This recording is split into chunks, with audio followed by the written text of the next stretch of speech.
आताशे असत माळवस. आज नवमी. मी केलंय चून रव्याचे आप्पे. गूळ किसलं आणि तो पाणी घालून वितळत ठेवलं. 1 वाटी गूळ, त्याका 1 वाटी पाणी, नंतर 1 वाटी रवो मिक्सरच्या भांड्यात घेतलं. त्याका 1 चमचो वेलची पावडर, चवीपुरता मीठ आणि 1.5 वाटी खोबरा जरा जास्त घाला म्हणजे खुसखुशीतपणा येतं. मिक्सराक लावून बारीक करून घेतलं. त्याच्यात ना गुळाचं पाणी थंड झालं असतं, त्याच्यात व्यवस्थित मळून घ्यायचा. थोडा दूध घाला, लागात तसा दूध घाला आणि भिजवून 20 मिनटं ठेवून द्यायचं.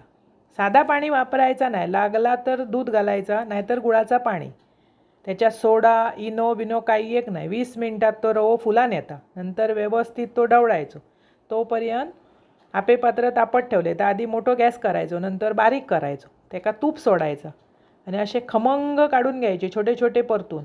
अप्रतिम चव येतं. असे करून बघा आणि कितके खावचे होय. एकदम भारी होतं. छोटे छोटे खाल्लास ना की ते फुगले की जरा मोठे होतात. असे अलटून पलटून खरपूस भाजायचे.